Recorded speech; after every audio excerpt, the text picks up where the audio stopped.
مسیح میں عزیز بھائی اور بہنوں اور ٹی وی کے ناظرین، گزشتہ ہفتے تک ہم نے 7 کلیسیاؤں کے درمیان افسس کی کلیسیا کو دیکھا۔ حقیقت یہ ہے کہ آج کل افسس کی کلیسیا جیسی بہت سی کلیسیائیں ہیں۔ کلیسیا شروع ہوتی ہے اور پہلے ہاتھ لوگ مشقت اور مستقل مزاجی میں سخت محنت کرنے میں خدا کی بادشاہی کی تکمیل کے لیے جاں فشانی کرتے ہیں، جب تک کہ وہ اپنی تکمیل سے مطمئن نہیں ہو جاتے۔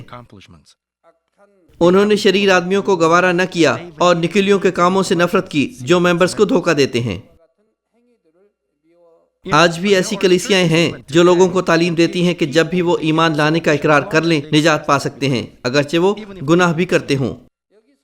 اگرچہ میں نے صرف نکولیوں کا ذکر کیا، آپ کو یہ نہیں سوچنا کہ وہ صرف نکولیوں ہی تھے جو ابتدائی کلیسیا کے دور میں غیر راسخ الاعتقاد تعلیمات رکھتے تھے۔ وہ تمام اعمال جو ایمانداروں کو گناہ کرنے کے لیے خدا کی مرضی اور سچائی کو عیاری سے مسخ کر کے دھوکہ دیتے ہیں، وہ نکولیوں کے اعمال ہیں۔ بہرحال جب تک کلیسیائیں مستحکم نہ ہو گئیں، ان کے پاس افسس کی کلیسیا کی مانند خداوند سے تعریف کروانے کے لائق چیزیں تھیں، لیکن جب کلیسیائیں دوسروں کی پہچان میں آنے سے مستحکم ہو جاتی ہیں تو امکان ہے کہ وہ اپنی پہلی محبت چھوڑ دیں گی، اور بعض اوقات وہ متکبر ہو سکتی ہیں اور دوسری کلیسیاؤں کی عدالت کرنا اور ان پر الزام لگانا شروع کر دیتی ہیں جو ان کی مانند نہیں ہیں۔ یہ اس لیے کہ جب وہ اپنے ارد گرد دوسروں کی پہچان میں آ جاتے ہیں، وہ انہیں منظور کر لیتے ہیں تو اس طرح متکبر ہو جاتے ہیں۔ جب وہ مزید آگے بڑھتے ہیں تو خدا کے خادموں کی عدالت کرتے اور ان پر الزام لگاتے ہیں۔ وہ یہ کہنے سے خطرناک گناہ کرتے ہیں کہ وہ غلط ہیں، وہ بدعتی فرقہ ہیں۔ ایسی بہت سی کلیسیائیں ہیں۔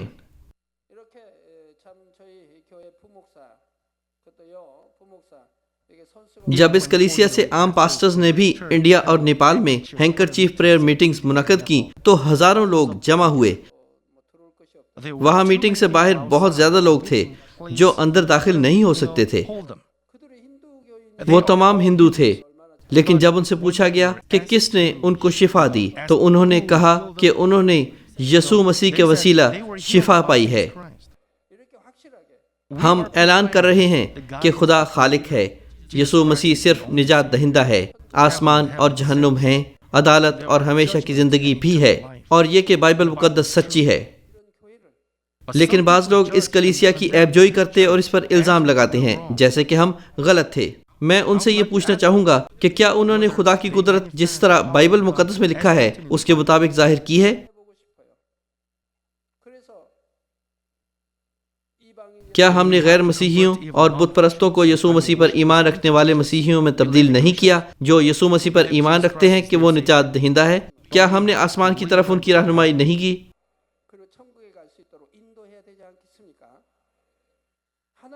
خدا حقیقتاً بہت دفعہ فرماتا ہے کہ عدالت نہ کرو، الزام نہ لگاؤ، لافزنی نہ کرو اور کسی کی پیمائش نہ کرو۔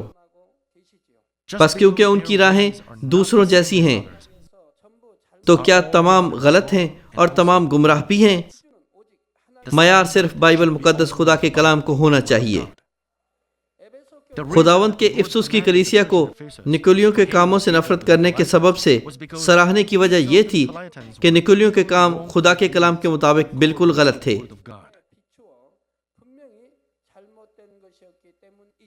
نکولیوں نے کہا روح صاف ہے، بے گناہ ہے اور پاک ہے۔ بنی نوع انسان کے گناہ کرنے کی وجہ جسم میں ہے، پس جسم کے اندر روح گناہ کے ساتھ کرنے کو کچھ نہیں رکھتی، اور جب خدا اس کی روح کو بلاتا ہے تو بدن جو گناہ سے بھرا ہے زمین میں واپس چلا جاتا ہے۔ اس لیے کوئی بات نہیں کہ جسم کتنے گناہ کرتا ہے، یہ نجات سے متعلق نہیں ہے۔ ایک بار اس نے خداوند پر ایمان رکھ لیا، اس کی روح صاف ہو جاتی ہے۔ بس یہ کوئی بات نہیں کہ بدن کس قسم کا گناہ کرتا ہے۔ اب پھر جو دعویٰ وہ کرتے ہیں کہ وہ خدا کے کلام کے مطابق سچ ہے، خدا فرماتا ہے کہ کبھی گناہ نہ کرنا۔ وہ فرماتا ہے کہ اگر یسوع مسیح کو نجات دہندہ قبول کرنے کے باوجود آپ گناہ کرتے ہیں تو آپ کو روح القدس تباہ کر سکتا ہے۔ وہ فرماتا ہے کہ اگر آپ خداوند کو دوبارہ مصلوب کرنے والا گناہ کرو تو بالکل توبہ کے لائق نہیں رہو گے۔ اس لیے یہ بات صاف ہے کہ نکولیوں کے نظریات اور اعمال گمراہ کن ہیں جو بالکل خدا کے کلام کے خلاف کھڑے ہیں۔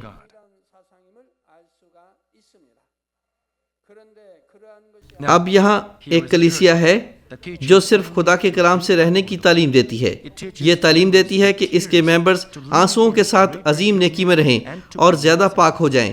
یہ ثبوت کے ساتھ دعویٰ کرتی ہے کہ صرف بائبل ہی سچی ہے، صرف یسوع مسیح نجات دہندہ ہے اور خدا خالق زندہ ہے۔ لیکن اگر ایسے لوگ جو کہتے ہیں کہ کلیسیا غلط اور بدعت ہے تو وہ خدا کے کلام کے برعکس کن بنیادوں پر کچھ کہہ سکتے ہیں؟ خدا کے کام جو وقت اور فاصلہ سے آزاد ہیں، کام جو کمر بندوں اور رومالوں کے ذریعے ہوتے ہیں، وہ یقیناً خدا کی قدرت ہے، اور دیگر عجائبات اور معجزات کام وہ سب بائبل مقدس میں لکھے ہوئے ہیں، اور ہم ثابت کرتے رہے ہیں کہ وہ سارے کام سچے ہیں۔ بائبل مقدس میں لکھا ہے کہ لوگوں نے روحانی سلطنت کو روحانی آنکھوں سے دیکھا، اور انہوں نے ان لوگوں کے ساتھ مل کر خدا کے ساتھ رابطہ کیا جو خدا سے رابطہ کر سکتے تھے۔ لیکن اگر ہم کہیں کہ بائبل میں لکھی ہوئی چیزیں وقوع پذیر ہو رہی ہیں اور تجربہ شدہ ہیں تو وہ کیوں تنقید کرتے ہیں کہ یہ غلط ہے؟ جب ہم کہتے ہیں کہ ہم نے فرشتے دیکھے ہیں تو وہ ہم پر تنقید کرتے ہیں۔ جب پطرس رسول قید میں تھا تو کیا وہ فرشتہ نہیں تھا جس نے جیل کا دروازہ کھولا اور اسے باہر لے گیا؟ پالوس رسول کو خدا کے ایک پیغمبر کے ذریعے کہا گیا کہ اگلے دن کیا ہوگا۔ جب اس کی روحانی آنکھیں کھلیں، ڈیکن سٹیفنس نے خداوند کو خدا کے داہنے ہاتھ کھڑے دیکھا۔ ایسے واقعات بائبل مقدس کے بہت سے حصوں میں درج کیے ہوئے ہیں، دونوں نئے اور پرانے عہد ناموں میں۔ کیا آپ نے نہیں دیکھا کہ پطرس رسول نے رویا دیکھی اور مستقبل کی بات نبوت کی؟ وہ لوگ جو تنقید کرتے اور الزام لگاتے ہیں انہیں احساس ہونا چاہیے کہ وہ کس بنیاد پر یہ کر رہے ہیں۔ آپ کو ضرور امتیاز سچائی کے مطابق کرنا ہوگا۔ اگر وہاں کوئی ایسی چیز ہے جس کی خدا تصدیق نہیں کرتا اور اس سے نفرت کرتا ہے، آپ کو ضرور یقیناً اس سے نفرت کرنی ہے اور اس سے دور رہنا ہے۔ لیکن آپ خود کو تکبر سے اندھا نہ کریں۔ آپ کلیسیا اور خدا کے خادم کی بھی عدالت نہ کریں یا اس پر الزام نہ لگائیں جس سے خدا قصوروار ہونے کی بنیاد پر پیار کرتا ہے۔ آپ ان کو خدا کے کام کی تکمیل سے نہ روکیں۔ اس کے علاوہ آپ یہ گناہ نہ کریں جو آپ کے لوگوں کو خدا کے خادم سے غلط اور گمراہی کی تعلیم ملنے سے دوسروں کی عدالت کرنے اور الزام لگانے کا سبب بنتی ہے۔ جیسے کہ خداوند فرماتا ہے، جس کے کان ہوں وہ سنے کہ روح کلیسیاؤں سے کیا فرماتا ہے۔ آپ سن سکتے ہیں کہ روح کلیسیاؤں سے کیا فرماتا ہے اور سچائی کو سمجھ سکتے ہیں۔ خداوند یسوع مسیح کے نام میں دعا کرتا ہوں۔ عزیز بھائی اور بہنوں، آپ کو ضرور یہ بات اپنے ذہن میں بٹھا لینی چاہیے کہ افسس کی کلیسیا کو خداوند کی غضبناک ملامت کیوں سننا پڑی کہ میں تیرے چراغدان کو اس کی جگہ سے ہٹا دوں گا۔ یہ اس لیے کہ انہوں نے وہ پہلی محبت اور پہلے کام چھوڑ دیے جو وہ خداوند سے کرتے تھے۔ جب آپ خداوند سے ملے، جب آپ نے روح القدس پایا، شفا پائی، مسائل حل ہو گئے اور پوری طرح روح القدس کے ہو گئے، آپ نادیدنی خدا پر ایمان لا سکے۔ آپ محبت اور آسمان کی امید سے بھرے ہوئے تھے۔ خدا کے کلام کو سننا عظیم تھا اور خدا کی پرستش کرنا اور اس کی تعریف کرنا، اور جہاں کہیں بھی کوئی اچھی گواہی سنی آنسو بہانا بڑا جذباتی تھا۔ آپ خوبصورت گواہیاں سن کر آنسو بہاتے تھے۔ آپ کو پہلی محبت نہیں چھوڑنی چاہیے تھی۔ آپ نے یہ کیوں چھوڑ دی؟ آپ نے گناہ کیا، اس لیے جب آپ فضل سے بھرے ہوئے تھے تو خدا کے کلام کے ساتھ رہتے تھے، لیکن جب آپ نے گناہ کیا اور دنیا کے دوست بن گئے جب آپ نے جسم کے کام کیے، آپ کے دل میں تکلیف ہو گئی، آپ نے دعا کی قوت کھو دی، آپ نے فضل کھو دیا، اور خدا کے لیے جو پہلی محبت تھی وہ بھی کھو دی۔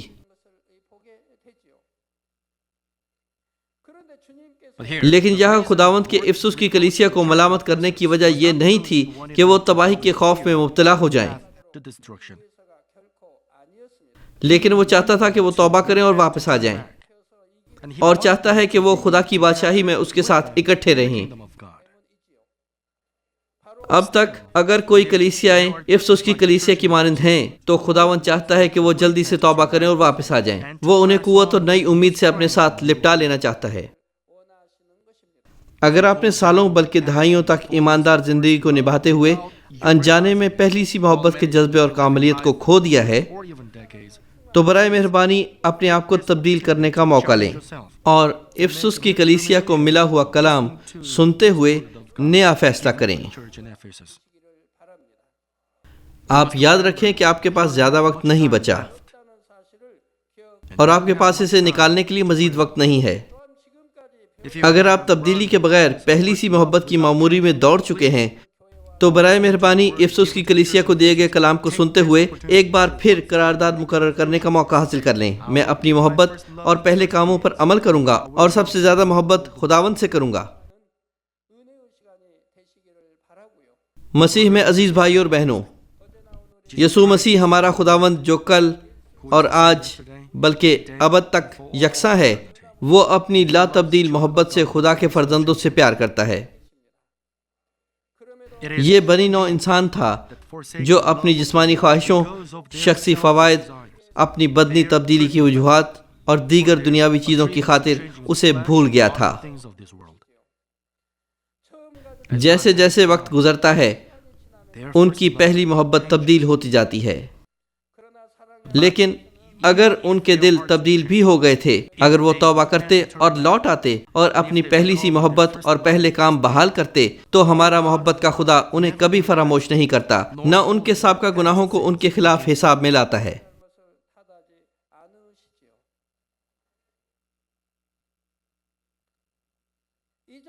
وہ لا تبدیل محبت کے ساتھ آپ کا انتظار کرتا ہے، اور جب آپ واپس آتے ہیں وہ آپ کو گلے سے لگاتا ہے۔ اس کا دل ایک باپ کا دل ہے جس نے اپنے مصرف بیٹے کے واپس آنے پر اسے اچھا لباس اور انگوٹھی پہنائی اور فربا بچڑا ذبح کر کے ضیافت کی۔ یہ روحانی محبت ہے جو ہرگز تبدیل نہیں ہوتی۔ اگر آپ اپنی پہلی محبت چھوڑ دیتے ہیں تب میں امید رکھتا ہوں کہ آپ خداوند کی اس محبت کو گہرائی سے محسوس کر سکتے ہیں اور آپ اپنی پہلی محبت کے آنسوؤں کو بحال کرنے کے لیے مبارک ٹھہریں گے۔ جب آپ ابتدا میں خداوند کے فضل اور محبت کے لیے اس کے شکر گزار ہوئے جس نے آپ کو بچایا، آپ نے ایک فیصلہ کیا تھا کہ آپ اپنی جان کی قربانی دینے کے نقطے سے لپٹے رہنے کے لیے وفادار رہیں گے۔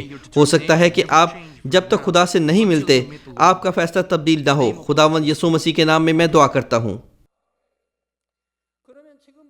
آئیں ہم ایک نظر ان الفاظ پر ڈالیں جو خداوند نے سمرنا کی کلیسیا سے کہے، جو 7 کلیسیاؤں میں دوم ہے۔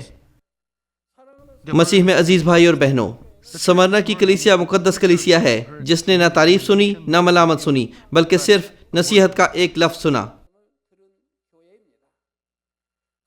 لیکن جو کلام سمرنا کی کلیسیا کو ملا وہ بہت سے اہم معنوں پر مشتمل ہے۔ یہ ان سوالات کے جوابات پر مشتمل ہے، مثلا ان پر آزمائشیں اور مصیبتیں کیوں آئیں، شیطان کی جماعت کیا ہے، اور زندگی کا تاج کس کو دیا جائے گا۔ آپ کی ایماندار زندگیوں کے لیے ان معلومات کو جاننا لازمی ہے۔ دیا گیا کلام بلا واسطہ ان عظیم مقاصد میں سے ایک ہے جس کے لیے اس کلیسیا کو مقرر کیا گیا تھا۔ 8ویں آیت کہتی ہے، اور سمرنا کی کلیسیا کے فرشتے کو یہ لکھ کہ جو اول و آخر ہے اور مر گیا تھا اور زندہ ہوا، اور وہ یہ فرماتا ہے، میں پہلے ہی وضاحت کر چکا ہوں کہ سمرنا کی کلیسیا کا فرشتہ خدا کا خادم تھا جو کلیسیا کا انچارج تھا، اور یہ کہتی ہے کہ خداوند جو مر گیا تھا اور زندہ ہوا وہ اول و آخر ہے۔ میں پہلے ہی وضاحت کر چکا ہوں کہ خداوند کے اول ہونے سے کیا مراد ہے۔ اس کے معنی ہے کہ خداوند جی اٹھنے والوں میں پہلا پھل ہے۔ رومیو 5:12 آیت کہتی ہے، پس جس طرح ایک آدمی کے سبب سے گناہ دنیا میں آیا اور گناہ کے سبب سے موت آئی۔ گناہ کی مزدوری موت ہے۔ اگر آپ گناہ کرو گے تو آپ موت کی راہ پر چلے جاؤ گے، اور یوں سب آدمیوں میں پھیل گئی، اس لیے کہ سب نے گناہ کیا۔ تمام لوگ جو آدم کے گناہ کرنے کے بعد اس سے پیدا ہوئے، ان کے پاس آخر میں انتخاب کا اختیار نہیں ہے، بلکہ روحانی شریعت کے مطابق وہ موت کی راہ پر جائیں گے، کیونکہ گناہ کی مزدوری موت ہے۔ لیکن یسوع ہم سب کو گناہ سے آزاد کرنے کے لیے ہماری خاطر صلیب پر موا، اور اس کے نتیجے میں بنی نوع انسان کے لیے نجات کا راستہ کھولا۔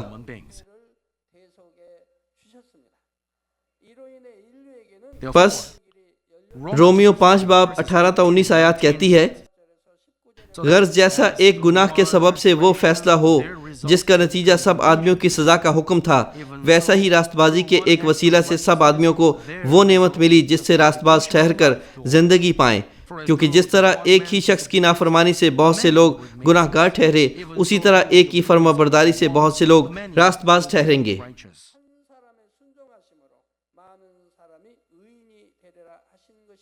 اور پھر خداوند جس نے ہمارے واسطے نجات کا دروازہ کھولا، اپنے مرنے کے 3 دن بعد پھر زندہ ہو گیا اور جی اٹھنے والوں میں پہلا پھل بنا۔ اس لیے ہم کہتے ہیں کہ خداوند اول ہے۔ اور اب جس وجہ سے ہم خداوند کو آخر کہتے ہیں وہ یہ ہے کہ جب خداوند دوبارہ بادلوں پر واپس آئے گا تو بنی نوع انسان کا آخر ہو جائے گا۔ دنیا پر ایمان رکھنے والے سب کے سب مر جائیں گے، لیکن تمام ایماندار جو خداوند پر ایمان لائے، اور جب خداوند بادلوں پر واپس آتا ہے تو تمام لوگ جو زندہ ہوں گے خداوند سے ملیں گے اور جی اٹھنے کے پھل بن جائیں گے۔ یہ روح القدس کے سال کا آخر ہے۔ بہرحال یہ نجات یہاں وہاں سے چنی ہوئی ہوگی، لیکن یہ بنی نوع انسان کے وسیلہ نجات کی پیشن گوئی سے دور ہے۔ اس لیے حقیقی نجات کا عمل خداوند کی دوسری آمد جو ہوا پر ہوگی اس کے ساتھ ختم ہو جائے گا، اور خداوند کی دوسری آمد کا دن جی اٹھنے کا پھل حاصل کرنے کے لیے فصل کی کٹائی کا آخری دن ہوگا۔ اسی طرح خداوند جو آخر ہے یقیناً موا اور جی اٹھا۔ یہ حقیقت کہ خداوند موا اور پھر جی اٹھا ہماری ایماندار زندگی میں بہت اہم ہے۔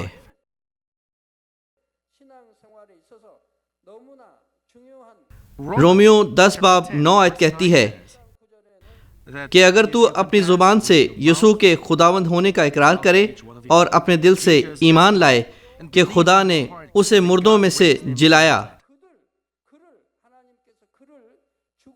ہمارا خداوند مر کر جی اٹھا، کیا نہیں؟ تو نجات پائے گا۔ اگر آپ اپنے دل سے ایمان رکھتے ہیں کہ خدا نے اسے مردوں میں سے جلایا تو آپ بچائے جائیں گے۔ یہ کہتی ہے کہ جب آپ اپنے دل میں یسوع کے جی اٹھنے کا ایمان رکھیں گے تو آپ نجات پائیں گے۔ آپ کو اپنے دل میں ایمان رکھنا چاہیے۔ جب آپ اسے اپنے ذہن میں رکھتے ہیں تو نجات نہیں پا سکتے۔ کیا آپ جانتے ہیں کہ ایک بدھ مت بھکشو جب بائبل سے آگاہی حاصل کرتا ہے تو وہ نجات پا سکتا ہے؟ جب آپ اپنے دل میں یہ ایمان رکھتے ہیں کہ خدا نے خداوند کو جلایا اور اپنے ہونٹوں سے اس کا اقرار کرتے ہیں تب آپ نجات پا سکتے ہیں۔ جب آپ اپنے دل میں ایمان رکھتے ہیں تو اعمال کا نتیجہ نکلے گا اور آپ خدا کے کلام کی روشنی میں رہیں گے۔ خدا کے کلام سے رہنے کے اعمال نتیجہ خیز ہوں گے۔ آپ اپنے دشمن سے بھی پیار کرنے لگیں گے اور برائیوں کو اس طرح نکالیں گے جس طرح آپ سے کہا گیا تھا۔ بغض نہ رکھو، حسد نہ کرو، عدالت نہ کرو، الزام نہ لگاؤ۔ جب آپ کو یہ کہا جائے گا کہ یہ نہ کرو تو نہ کرو۔ بلا ناغہ دعا کرو، روحوں کو خوشخبری دو، حکموں کو مانو۔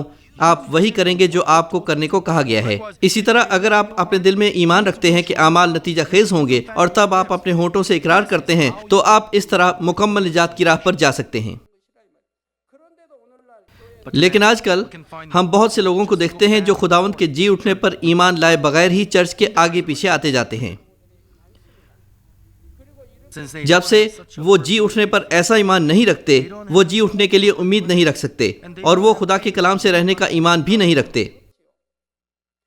تب آپ اور میں کس طرح اس حقیقت پر ایمان رکھ سکتے ہیں کہ خداوند موا اور دوبارہ جی اٹھا؟ مثال کے طور پر ہم دیکھ سکتے ہیں کہ خداوند کے شاگرد اس کے جی اٹھنے سے پہلے کے دورانیے میں اور خداوند کے جی اٹھنے کے بعد کے دورانیے میں کس طرح تبدیل ہوئے۔ یسوع کے اپنے شاگردوں کے ساتھ 3 سال تک رہنے کے دوران اس نے بہت سے معجزات اور نشانات دکھائے تاکہ اس کے شاگرد ایمان لا سکیں کہ وہ خدا سے واپس آیا ہے اور وہ خدا کا بیٹا ہے۔ اور اس نے ان کو یہ بھی بتایا کہ وہ صلیب پر مرے گا اور اپنے مرنے کے 3 دن بعد جی اٹھے گا اور وہ موت کے اختیار کو توڑ دے گا اور جی اٹھے گا۔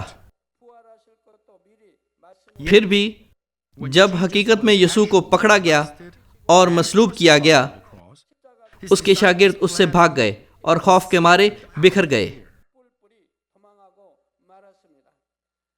پطرس خداوند کے شاگردوں میں پلوٹا تھا۔ اس نے 3 بار یسوع کا انکار کیا، حالانکہ ایک مرتبہ اس نے یہ بھی کہا کہ اگر مجھے تیرے ساتھ مرنا بھی پڑے گا تو میں تیرا انکار نہیں کروں گا۔ اس نے 3 بار یسوع کا انکار کیا، حتیٰ کہ اس اقرار کے بعد بھی۔ بے شک دوسرے شاگردوں نے بھی ایسا ہی کہا، لیکن انہوں نے بھی یسوع کو چھوڑا اور بھاگ گئے۔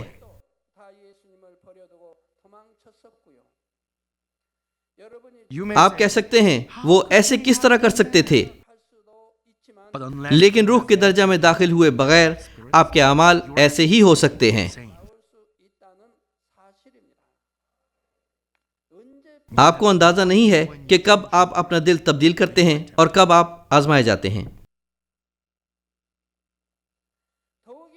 اور جب سے وہ اس حال میں نہیں تھے کہ ابھی روح القدس حاصل کرتے، وہ یسوع کے مرنے اور پھر جی اٹھنے والی بات پر ایمان نہیں لا سکتے تھے، اس لیے انہوں نے ایسا رویہ اختیار کیا۔ تب وہاں ایک عجیب واقعہ ہوا جس کی وجہ سے شاگرد ایک دم بدل گئے۔ وہ خوف سے بھاگ گئے، لیکن اب ان میں سے بعض کو خداوند کی گواہی دیتے ہوئے شیروں کی مان میں ڈالا گیا اور بعض کے سر کاٹ دیے گئے۔ ان میں سے بعض کو آری سے کٹوا دیا گیا، جبکہ پطرس الٹی صلیب پر مرا۔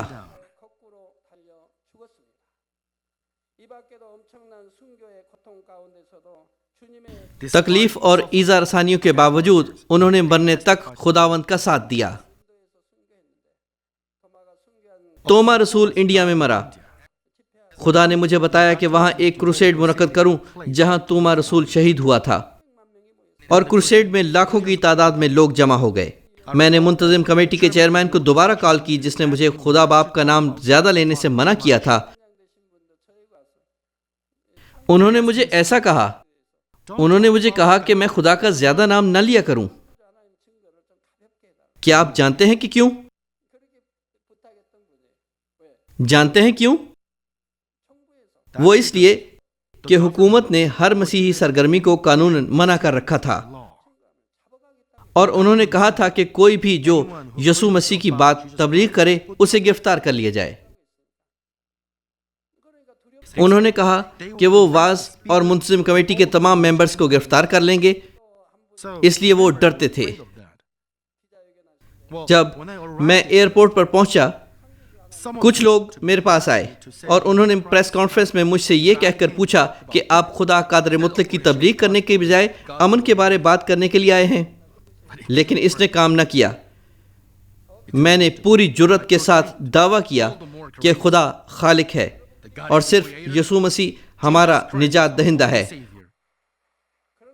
اور جو انہوں نے ایمان رکھا تھا وہ غلط تھا، اور وہ بت پرستی تھی۔ میں نے لوگوں سے پوچھا کہ کیا تمہارے بتوں نے کبھی آپ کو شفا دی ہے؟ اب کروسیڈ کے بعد کمیٹی کا چیئرمین انڈیا کی دوسری بڑی مسیحی جماعت کا لیڈر بن گیا۔ وہ ہماری سالانہ عبادت میں بھی آیا۔ خدا باپ نے اس طرح کام کیا۔ وہ ایسا لیڈر بنا کہ بہت سے مسیحی لیڈر اس کے ماتحت ہیں۔ خدا باپ اس طرح کام کرتا ہے۔ بہت سے مسیحی اس کے ماتحت ہیں۔ بطور شہید تکلیف سہتے ہوئے مرتے دم تک انہوں نے خداوند کی گواہی دی۔ یہ تمام قربانیاں اس لیے ممکن تھی کیونکہ وہ جی اٹھنے کے بعد خداوند سے روبرو ملے تھے۔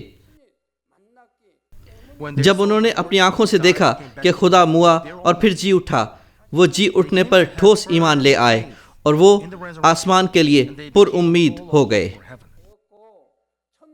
اور پھر وہ موت کے خوف سے آزاد تھے اور وہ خداوند کی خاطر اپنی جان کی قربانی دینے کے قابل ہو گئے۔ وہ ثبوت صرف یسوع کے شاگردوں پر ہی ظاہر نہیں ہوئے تھے بلکہ ابتدائی کلیسیا کے بہت سے ممبرز پر بھی، جنہوں نے اس کے جی اٹھنے اور آسمان پر جانے کی گواہی دی۔ مسیحیت بہت جلدی پوری دنیا میں پھیلنے کے قابل ہو گئی کیونکہ ابتدائی مسیحیوں نے جی اٹھنے پر مضبوط ایمان رکھنے اور ستائے جانے اور جی اٹھنے کی امید کے سبب اپنی جانیں قربان کر دیں۔ اگر وہ خداوند کے جی اٹھنے کو نہ دیکھ چکے ہوتے، نہ جی اٹھنے پر ایمان لاتے، تو کس طرح وہ اپنے ایمان پر قائم رہتے اور آخر تک وہ تکالیف اور ایذا برداشت کرتے؟ مسیح میں عزیز بھائیوں اور بہنوں، شاگرد جنہوں نے خداوند کے جی اٹھنے کی گواہی دی بڑی جرأت سے انجیل کو پھیلایا، تو بھی انہوں نے یہ صرف اپنے ہونٹوں سے نہیں کیا۔ مرکز 16 باب 20 آیت کہتی ہے، پھر انہوں نے نکل کر ہر جگہ منادی کی، یعنی خدا کے کلام کی منادی کی، اور خداوند ان کے ساتھ کام کرتا رہا۔ خداوند یسوع اپنے شاگردوں کے ساتھ کام کرتا رہا اور کلام کو ان معجزوں کے وسیلہ سے جو ساتھ ساتھ ہوتے تھے ثابت کرتا رہا۔ خداوند اپنے شاگردوں کے ساتھ کام کرتا رہا اور کلام کو جس کی منادی اس کے شاگرد کرتے، معجزے جو ہوتے تھے ان کو ثابت کرتا رہا۔ ہمیں اس کی ضرورت ہے۔ آپ کو صرف انجیل کی منادی اور لوگوں کو ایمان لانے کے لیے زور دینے پر ہی نہیں رک جانا چاہیے، آپ کو نشانات دکھانے چاہیے۔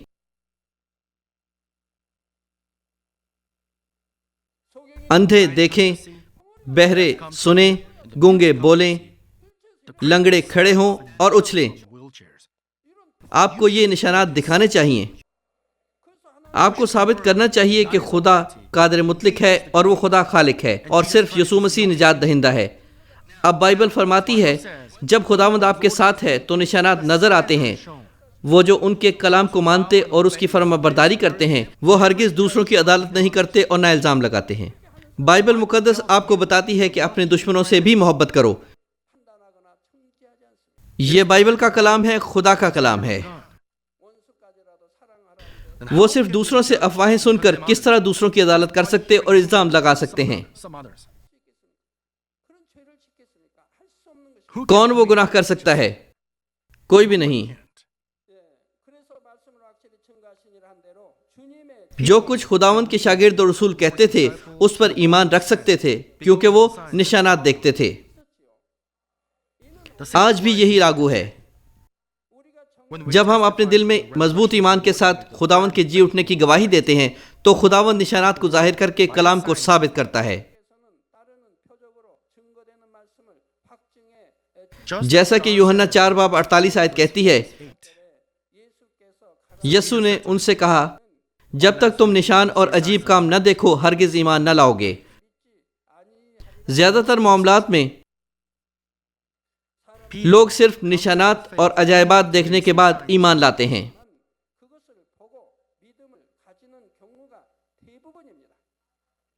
ہمارے خداوند نے کہا کہ لوگ جب تک نشانات اور عجائبات نہ دیکھ لیں ایمان نہ لائیں گے۔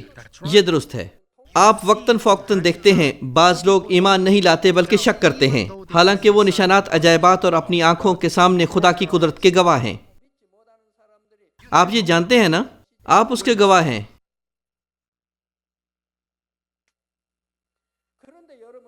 لیکن آپ قدرت کے کتنے نشانات، عجائبات اور ثبوت اب تک دیکھ چکے ہیں؟ میں خداوند کے نام میں آپ پر زور دیتا ہوں کہ جی اٹھنے کے ایمان کی طرف مضبوط ایمان سے پیش قدمی کریں اور جی اٹھنے کی امید رکھیں۔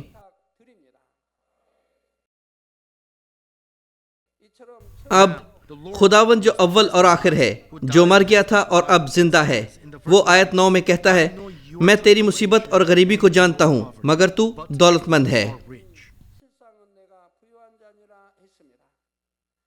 سمرنا کی کلیسیا نے کیوں مصیبت اور غریبی کا سامنا کیا؟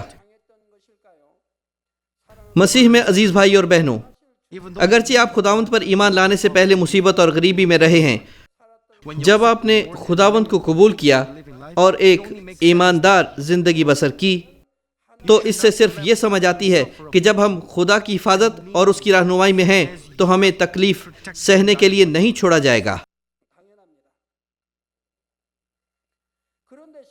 لیکن امکانات ہیں کہ بہت سے ایماندار جو نتیجتاً اپنی زندگیوں میں مالی مشکلات سہیں گے اور برداشت کریں گے، پھر خدا پر ایمان رکھنے والے اس مصیبت اور غریبی میں کیوں پڑتے ہیں؟ مصیبت میں پڑنے کی دو بڑی وجوہات ہیں۔ اول، کوئی خداوند کے نام کی خاطر مصیبت میں پڑ سکتا ہے۔ دوم، کوئی شیطان کی طرف سے سچائی جو خدا کا کلام ہے اس کے مطابق نہ رہنے کے الزام کی وجہ سے مصیبت میں پڑ سکتا ہے، اگرچہ وہ دعویٰ بھی کریں کہ وہ ایمان رکھتے ہیں۔ ابھی ایمانداروں کے درمیان بعض ان دو وجوہات سے الجھے ہوئے ہیں۔ خصوصاً بعض کہتے ہیں کہ انہوں نے خداوند کے نام کی خاطر مصیبت اٹھائی ہے، حالانکہ انہوں نے وہ مصیبت خدا کے کلام کے ساتھ نہ رہنے کی وجہ سے اٹھائی ہے۔ بعض اوقات کیونکہ وہ کافی عقل مند نہیں ہوتے یا انہوں نے نیکی کی حکمت حاصل نہیں کی ہوتی، بعض مصیبت یا ایذا اس لیے سہتے ہیں کہ وہ نظر انداز کرنے کے قابل رہ چکے ہوتے ہیں۔ اب جب سے وہ سوچتے ہیں کہ انہوں نے خداوند کے سبب سے ایذا کا تجربہ کیا ہے، وہ اپنی زندگیوں میں حقیقی آفت کے سبب پر روشنی ڈالنے کے لیے پیچھے مڑ کر نہیں دیکھ سکتے۔ وہ اس مصیبت اور تکلیف کو خداوند کے نام کی خاطر لیتے ہیں، لیکن یہ مصیبت اور تکلیف صرف ان پر لاگو ہوتی ہے جو خدا کی بادشاہی کے لیے سہتے ہیں۔ شخصی مصیبت یا خداوند کی خاطر ایذا آپ کے روح میں داخل ہوتے ہی غائب ہو جائیں گی۔ آپ کے شوہر یا آپ کی بیوی یا آپ کے خاندان کی طرف سے دی گئی تمام تکالیف غائب ہو جائیں گی۔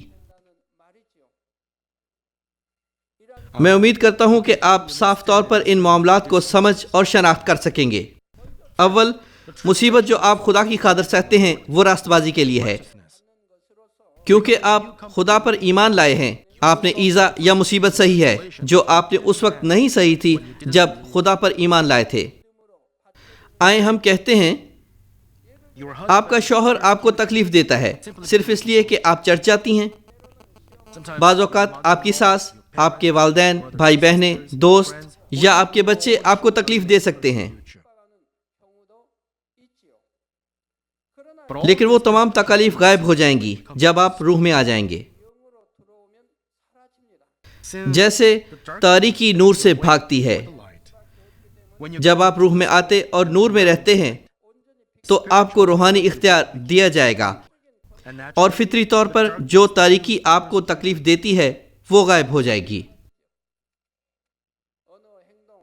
اگر آپ کی روش اور باتیں درست ہیں، اگر آپ نیکی اور شرافت اور نور میں چلتے ہیں، تو کس طرح آپ کے والدین آپ کو تکلیف دے سکتے ہیں؟ والدین اپنے بچوں سے بہتر نہیں ہیں، اور ان کی روش اور باتیں بھی ان کے بچوں سے بہتر نہیں ہیں۔ وہ اپنے بچوں کو کس طرح تکلیف دے سکتے ہیں؟ وہ شرمسار ہوں گے۔ یہ بات شوہروں اور بیویوں پر بھی لاگو ہوتی ہے۔ اس لیے ایک مرتبہ آپ روح میں آ جائیں، وہ آپ کو تکلیف نہیں دے سکتے، اور اختیار آپ کی باتوں کی پیروی کرے گا۔ جب سے روح القدس اور اختیار سے آپ کی پیروی ہوئی ہے، وہ آپ کو تکلیف نہیں دے سکتے۔ اگر وہ آپ کو ایک یا دو مرتبہ تکلیف دیتے ہیں، تب خدا مداخلت کرنا شروع کر دے گا۔ لیکن اس حقیقت کے علاوہ کہ جو آپ نے 5، 10 یا 20 سالوں کی لمبی زندگی میں بطور ایک ایماندار ترتیب دی ہے، اگر وہ تکلیف ابھی تک غائب نہیں ہوئی تو آپ ضرور پیچھے مڑ کر اپنی ایماندار زندگی کا جائزہ لیں۔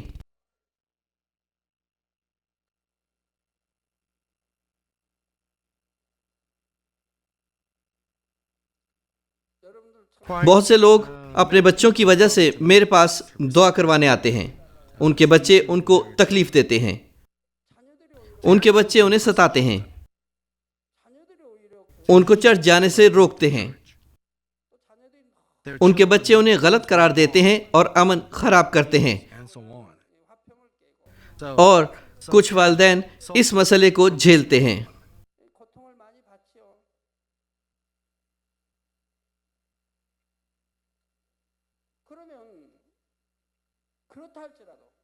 تاہم اگر صورتحال اس طرح کی ہے، ایک مرتبہ آپ روح میں آ جائیں، وہ تمام تاریکی جاتی رہے گی، تاریکی نہیں رہ سکتی بلکہ چلی جاتی ہے۔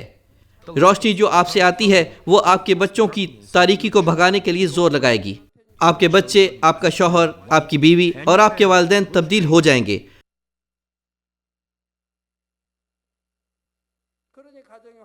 تب آپ کا خاندان اطمینان میں ہوگا، حکم مانا جائے گا اور آپ کے خاندان کے ممبرز ایک دوسرے کی خدمت کریں گے اور وہ اپنا فائدہ نہیں دیکھیں گے۔ تب آپ کا خاندان کیسا خوشحال ہوگا۔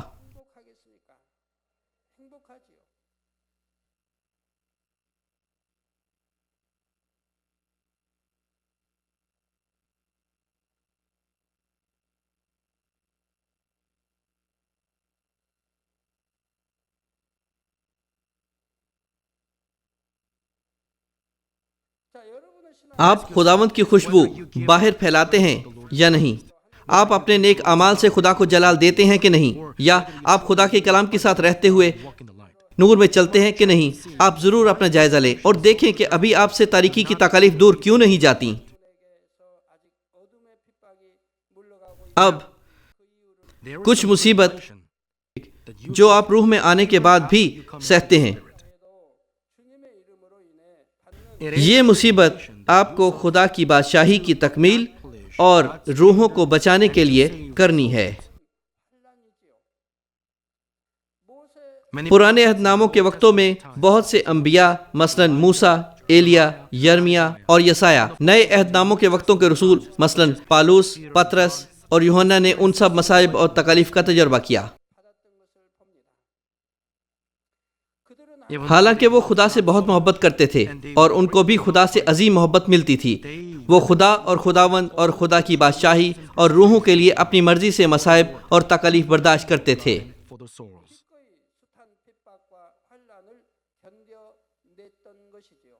لہٰذا یسوع متی 5:11-12 میں فرماتا ہے، جب میرے سبب سے لوگ تم کو لعن طعن کریں گے اور ستائیں گے، یعنی جب لوگ خداوند کے لیے ایسا کریں گے، ٹھیک ہے، اور ہر طرح کی بری بات تمہاری نسبت ناحق کہیں گے تو تم مبارک ہوگے۔ اس لیے اگر آپ حقیقت میں آسمان کی امید رکھتے ہیں، جب آپ خداوند کی خاطر ستائے جاتے ہیں اور آپ کی بے عزتی کی جاتی ہے، تب آپ کو شکر ادا کرنا اور خوش ہونا چاہیے۔ آپ کو شکر ادا کرنا اور خوش ہونا چاہیے، خوشی کرنا اور نہایت شادمان ہونا، کیونکہ آسمان پر تمہارا اجر بڑا ہے، اس لیے کہ لوگوں نے ان نبیوں کو بھی جو تم سے پہلے تھے اسی طرح ستایا تھا۔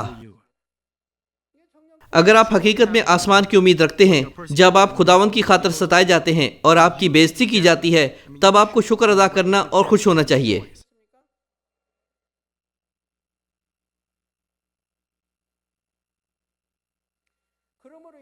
اگر آپ حقیقتاً اپنے دل سے اس کلام پر ایمان رکھتے ہیں، اگر آپ ناقابل برداشت مصائب یا تکالیف ہی برداشت کرتے ہیں، آپ خوش کر سکتے ہیں اور شادمان ہو سکتے ہیں، کیونکہ آسمان پر آپ کا اجر بڑا ہوگا۔ اب جب آپ نے خداوند کے نام کی خاطر یہ مصائب اور تکالیف برداشت کی تو آپ نے کیا سوچا تھا؟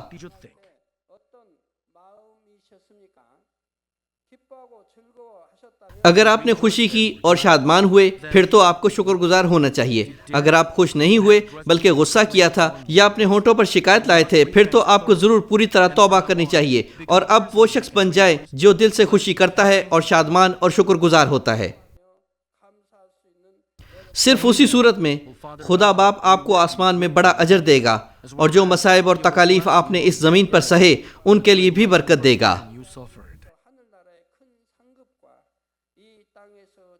اگلے اجلاس میں ہم خداوند کے نام کی خاطر سہی جانے والی مصیبتوں کا مطالعہ جاری رکھیں گے۔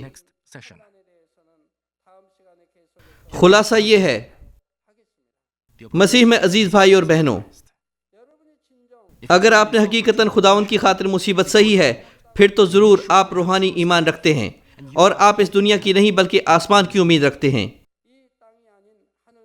آپ اس جہان کی زندگی کے لیے نہ دوڑیں جو دھند کی مانند جاتی رہتی ہے، بلکہ آسمان کی ابدی حیات کے لیے دوڑیں۔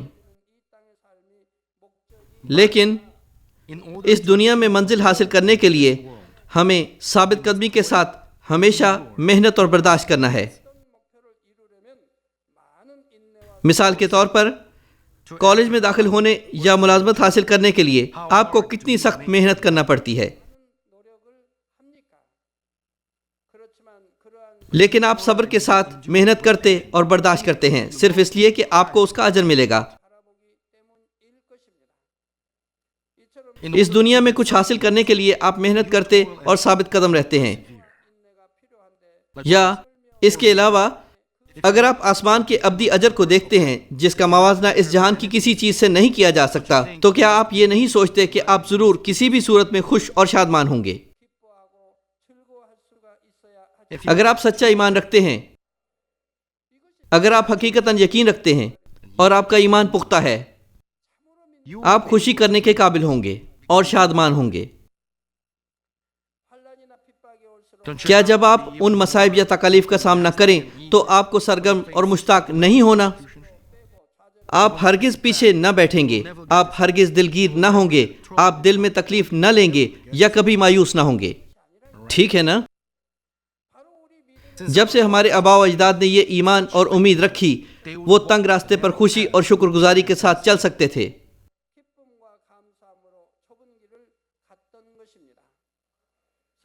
پہلا کرنتھیوں 4 باب 11-13 آیات میں پولس رسول اقرار کرتا ہے، ہم اس وقت تک بھوکے، پیاسے، ننگے ہیں اور مکے کھاتے ہیں اور آوارہ پھرتے ہیں اور اپنے ہاتھوں سے کام کر کے مشقت اٹھاتے ہیں۔ لوگ برا کہتے ہیں، ہم دعا دیتے ہیں، وہ ستاتے ہیں، ہم سہتے ہیں، وہ بدنام کرتے ہیں، ہم منت سماجت کرتے ہیں، ہم آج تک دنیا کے کوڑے اور سب چیزوں کی جھڑن کی مانند رہے۔ کیا یہاں پر کوئی ہے جس نے خداوند کی خاطر مکے کھائے اور بے گھر ہوا؟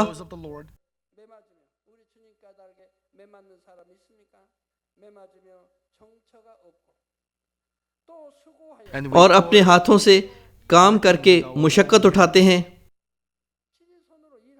اسے اپنی ضروریات کو پورا کرنے کے لیے خود ہی مشقت کرنا پڑتی ہے۔ اس کے پاس کوئی ایسا نہ تھا جو اسے کھانے کے لیے کچھ دیتا۔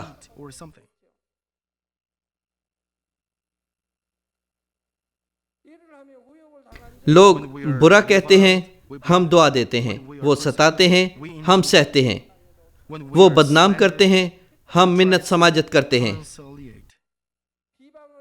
ہم آج تک دنیا کے کوڑے اور سب چیزوں کی مانند جھڑن کی مانند ہیں۔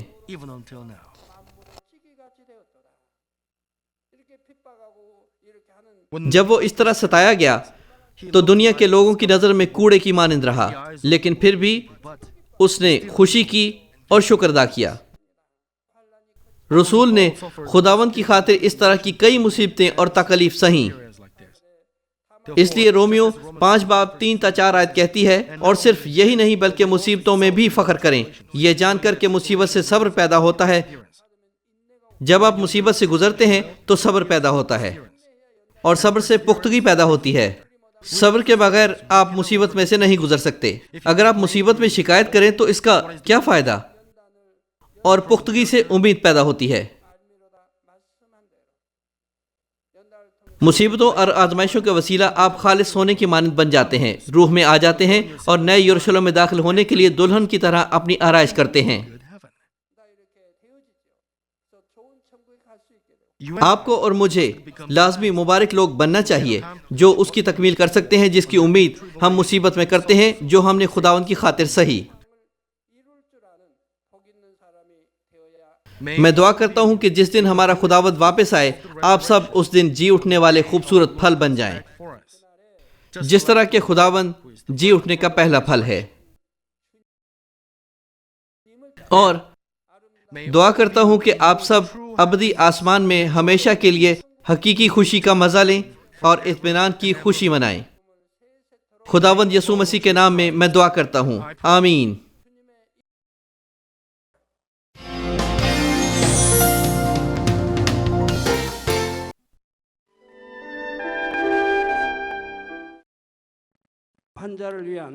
بیماروں کے لیے دعا۔ میں ان سب لوگوں کے لیے دعا کروں گا جو بیمار ہیں۔ آپ اپنے بدن کے اس حصہ پر اپنا ہاتھ رکھ لیں جہاں پر بیماری ہے اور اس دعا سے استفادہ کیجیے۔ اگر آپ بیمار نہیں ہیں لیکن اپنی دلی مرادیں پانا چاہتے ہیں تو اپنا ہاتھ اپنے سینے پر رکھ لیجیے۔ خدا کا زندہ کلام وقت اور فاصلے کی قیود سے آزاد ہے اور آپ کے ایمان کے مطابق آپ کے لیے کام کرے گا۔ آپ جہاں کہیں بھی ہوں، اگر ایمان کے ساتھ اس دعا کو قبول کریں گے تو آپ خدا کی قدرت کے حیران کن کام دیکھیں گے۔ ہاللویا! قادر مطلق خدا، تو جو محبت ہے، اپنے بچوں پر اپنے ہاتھ کو رکھ اور تمام GCN دیکھنے والوں پر بھی جو ایمان سے اس دعا کو ٹی وی کے ذریعہ قبول کرتے ہیں۔ اپنا ہاتھ ان پر رکھ اور اپنے عجیب کام جو وقت اور فاصلے کی قیود سے آزاد ہیں ان تمام لوگوں کی زندگیوں میں دکھا جو دنیا کے کسی بھی کونے میں ہیں۔ ان کو ایسا ایمان عطا فرما جس کے وسیلہ سے ان کے تمام شکوک و شبہات ختم ہو جائیں، ان کی زندگی سے تمام دکھ اور مشکلات جاتی رہیں۔ روح القدس کی آگ سے جلا کر اور یسوع کے پاک خون کے وسیلہ سے دھو کر پاک کر دے۔ سر سے لے کر پاؤں تک سارے جسم میں خدا کی عظیم تخلیقی قوت آشکار ہو۔